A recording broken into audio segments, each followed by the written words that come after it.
팩트풀이 시작하겠습니다.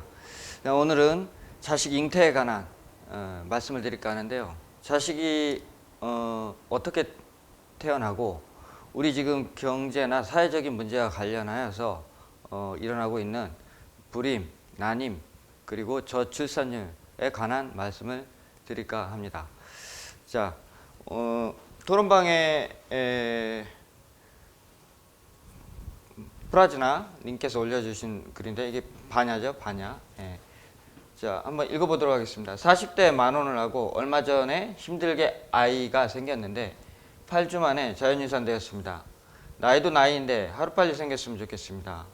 과연 이제 아이가 생길까? 이런 질문입니다. 현재 43세인데 이 질문을 할 당시의 나이가 2016년도 12월이니까 42살이었습니다. 42살이었고 하여튼 8주 만에 아이가 바로 이제 유산이 됐다. 자연 유산이 됐다 이런 뜻이죠. 자, 이것과 관련해서 의견 한번 살펴보도록 하겠습니다. 자, 수레님께서 올려주셨는데요. 원국의 금기가 흑열합니다. 원국의 금기가 흑열하다는 것은 봄에 태어나서 낮 시간에 태어났는데 지금 진월이죠. 꽃피는 춘3월. 근데 오행적으로 보면은 지지에 금이 없습니다. 천간에는 금이 있는데 그래서 금기가 약하다고 이제 보신 거죠. 예. 아이 출산은 금생수로 보는데 아이 출산을 금생수로 보신다. 요거는 제가 좀 이따 정정을 해드리고요. 예. 원국 부족한 금기가 대운에서 들어왔고 세운에서 다시 올해 금기가 들어왔네요. 늦은 나이라, 그러니까 작년 얘기니까 이제 병신년이니까 올해 금기가 들어왔다는 뜻입니다. 늦은 나이라 오래되었으면 참 좋았을 텐데 아직도 자축을 남았으니 더 노력하시고 올해를 넘기면 2018년 무술년이죠. 무술년을 봐야 할 듯합니다. 내년에 유년엔 금생수가 썩 원할지 못해 그리 보았습니다만 그래도 음대운이니 기운적으로 금생수가 된다고 보면 어느 정도 가능해 보입니다. 좋은 결과를 얻기 바라겠습니다. 라는 의견 주셨습니다. 자, 다음은 팔자를 버사님 댓글을 한번 보겠습니다. 수레님 말씀에 몇 마디 덧붙여 봅니다. 일단 당장의 시점만 보면 대운, 세운이, 금인이 수가 오행대세가 있습니다. 즉 활동력이나 자녀 생산에는 큰 문제는 없어 보입니다. 하지만 지난 대운과 지난 세운을 함께 고찰해보면 사오미 대운, 사오미 세운에 수가 극을 당합니다. 특히 원극, 월지, 진토가 해를 입고, 그러니까 해수가 진토에 이제 입고가 되는 거죠. 예. 입고 하니 더더욱 수가 뜻하는 생식 쪽에 문제가 생길 수 있다고 봐야 합니다. 신대운을 거치고 이제 유대운이고 그리고 세운에 또한 식상의 수가 살아나는 운이니 향후 큰 문제 없을 것으로 보입니다. 그러니까 수레님, 팔자버사님의 말씀도 이제 수가 이제 자식 생산의 이제 원천이다 이렇게 이제 보는 관점에서 지금이 금대운이고 금이 살아나고 있기 때문에 아이를 낳는 데는 문제가 없을 것이다. 자, 근데 이 말씀에는 저는 문제가 있다고 생각을 합니다. 자, 자식을 잉태하는 것. 그러니까 오행적으로 설명을 드리면요. 자식을 낳고 싶다라는 그런 생각은 수입니다. 자, 그 다음에 자식을 잉태하는 것. 자식을 잉태하는 것은 목입니다. 왜냐하면 새로운 출발이기 때문이죠. 그 잉태된 아이가 뱃속에서 잘 자라야겠죠. 10개월간. 그렇게 잘 자라야 되는 요소는 화에 해당이 됩니다. 자, 그렇게 잘 자란 아이가 정상적으로 10개월 만에 나오는 것, 그것은 금이라고 볼 수가 있습니다. 그래서 수레님의 의견이나 이런 이제 의견이 금생수가 되어야 아이를 낳는다라고 말씀을 주셨는데 아이 출산에 관한 문제라면 모르겠지만 잉태에 관한 문제입니다. 이것은. 그래서 잉태에 관한 문제는 오행적인 요소로 봤을 때 금생수를 보기보다는 수생목을 보셔야 저는 맞다 하는 생각이 좀 들겠습니다. 자, 그래서 저 사주의 틀을 한번 보시겠습니다. 물론 이제 조금씩 다 일리가 있는 말씀들은 섞어져 있는데요. 완전한 팩트를 집었다 이렇게까지 보기가 좀 어려워서 제가 이 지금 주제를 좀 선택을 했습니다. 아이를 생산해내는 것, 그것은 수생목이라고 했는데요. 자, 목기가 여기 있습니다. 근데 목이 잘 창조가 되기 위해서는 수의 조력이 필요합니다. 자, 여기서 식신상관을 보는 것이 중요한 것이 아니고요. 수생목을 보셔야 됩니다. 그러니까 수생목인데 진토가 팔자법사마님 말씀처럼 해수의 역할을 가로막고 있습니다. 특히 지금 현재 42살이 넘었기 때문에 을료대운에 진유합으로서 진토가 적극적으로 움직이는 시절을 만났습니다. 그렇기 때문에 진토의 작용이 해수를 잇고 하는 작용을 활발하게 일으키고 있다. 이렇게 봐야 됩니다. 물론 이제 그렇게 해서 수레님 말씀처럼 술년에 진술충이 되면은 뭐 묘술합도 되고 자식을 볼 수 있겠다. 이렇게 이제 판단을 지을 수도 있겠으나 자, 그것은 자연적 또는 오행적 대세적 판단이라고 보기는 어렵습니다. 단지 그것은 이 주인공을 걱정하는 마음에서 이때면 낫지 않겠는가 라는 좀 염려가 섞인 말씀이라고 저는 생각이 듭니다. 냉정하게 얘기하면은 자, 이 사주는 원래 타고난 것이 사주에 금이 없습니다. 예. 그렇기 때문에 금생수의 어떤 그 기본적인 요소가 약한 거고요. 금이 있어야 무언가를 꽉 그 결실을 만들어서, 그러니까 아이라고 하면 아이가 잉터되고 나서 그 다음에 자라서 최종 결과까지 만들어내는 힘이 있어야 되는데, 그 다음에 임신을 하는 요소도 금생수의 기질이 강해야, 정력이라고 그러죠. 정력이 그러니까 강해야 아이도 금방금방 임신이 되는데 그것이 이제 약하다고 볼 수가 있는 거죠. 그런데 이제 나이가 42입니다. 그러면 여자의 나이 42이면은 그러니까 출산 어떤 가임 나이로서는 다 늙은 겁니다. 거의 끝자락이죠.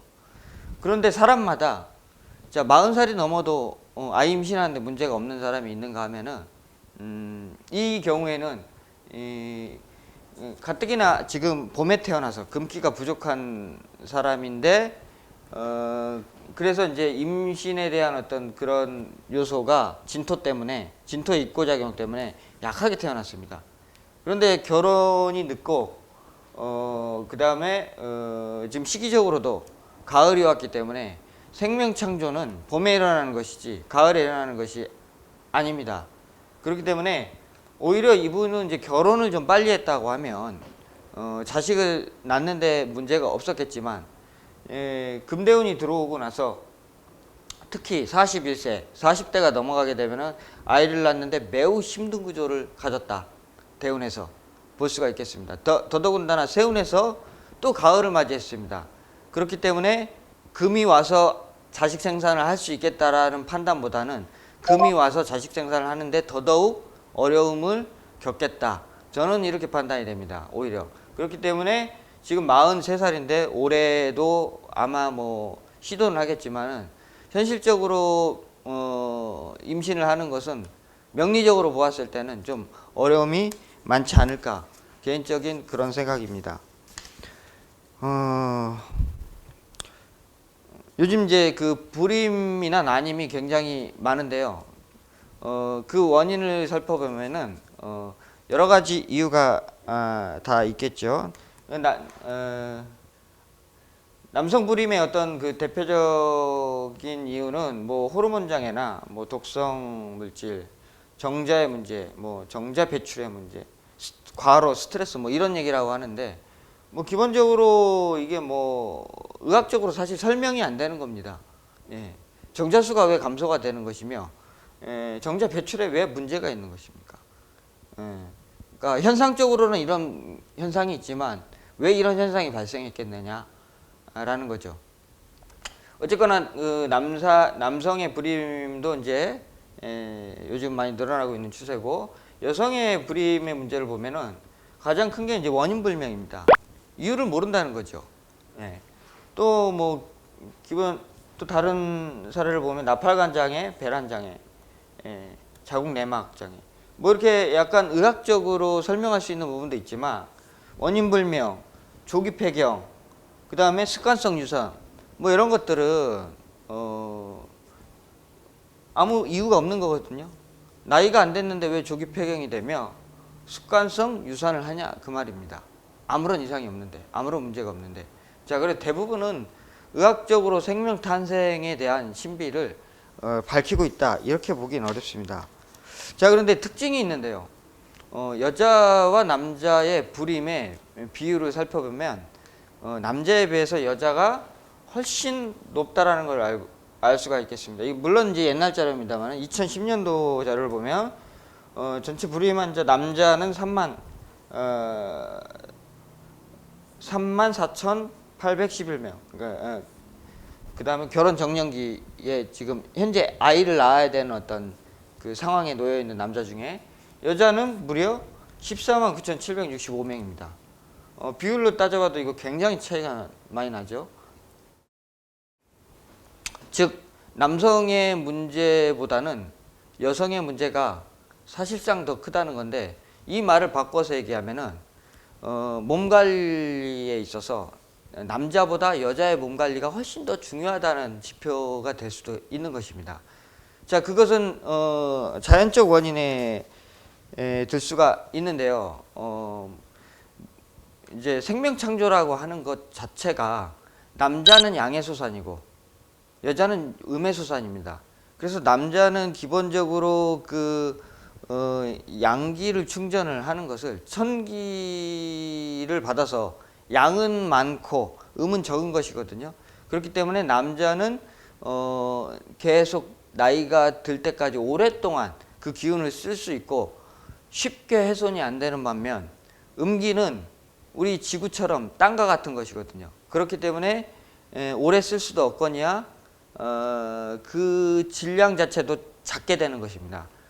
그렇기 때문에 여자의 어떤 그 불임이나 난임이 남성에 비해서 훨씬 높을 수밖에 없는 것이 그 자연적 어떤 구조에서 나타날 수 있고, 그 다음에 주역에서 살펴보면 자, 여자는 소음에 해당이 되는데 소양수는 7이 됩니다. 그러니까 여자 위에 왜 소양을 써놨냐면은 여자는 소음지이기 때문에, 소음이라는 것은 작은 음이기 때문에 앞으로 노음으로, 그러니까 늙은 음으로 발전해 가는 음이다 말입니다.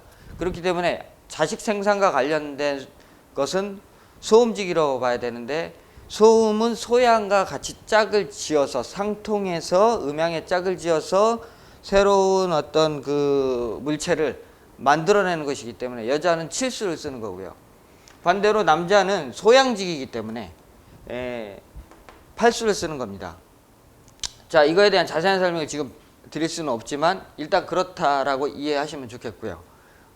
그래서 여자는 7이 14, 14살이 되면은 7의 배수 14살이 되면은 생리를 시작하고 자식을 생산할 수 있는 어떤 몸이 완성이 되는 것이고요.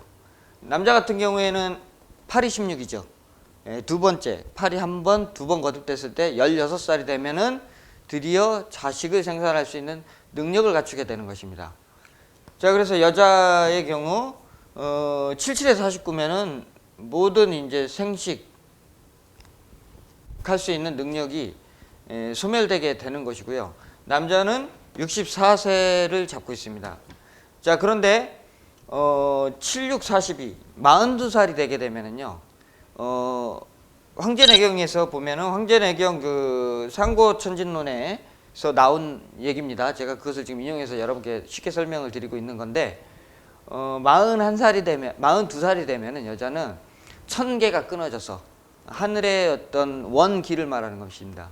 천계가 끊어져서 급격하게 생식 능력을 그때부터 잃어가게 됩니다. 그러니까 실질적인 원래의 처음 생식 능력보다 약 한 10% 20% 내외로 생식 능력이 확 감소되는 것이죠. 자, 이것은 요즘 늘어나고 있는 어떤 그 결혼 정년기의 그 늦어짐, 예, 이런 것과도 연관이 많고요.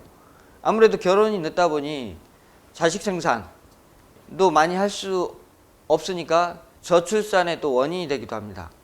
예, 남자 같은 경우에는 64세까지 물론 이론적으로는 가능합니다.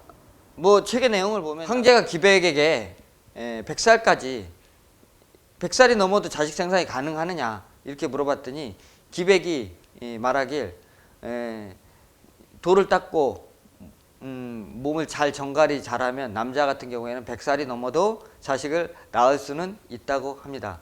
물론 이론입니다. 예. 그다음에 이제 그래서 이제 요즘 현대 시대에 이제 어떤 경제적인 문제와 맞물려 가지고 뭐 너무 이제 사람들이 돈을 벌기 위해서 많은 것들을 억제하고 또 많이 또 노력해야 되고 이런 시절이다 보니까 지나친 스트레스나 또는 이제 술, 담배, 약물 이런 것들이 남자는 어떤 정제 활동 이런 것들에 이제 방해를 일으켜서 불임을 일으키게 되고 여자는 여자도 마찬가지로 지나친 스트레스나 이런 것들이 문제가 되겠지만 그보다도 제가 생각하는 관점은 지나친 사회활동 그 다음에 늦은 만원이 불임과 난임에 굉장한 영향을 미친다. 저는 이렇게 생각이 됩니다. 그럼 여자의 지나친 사회활동이 난임과 불임과 어떤 관계가 있는 것인가? 자, 여자는 아까 말씀드렸던 것처럼 소양지기를 담아서 자식을 생산하게 됩니다.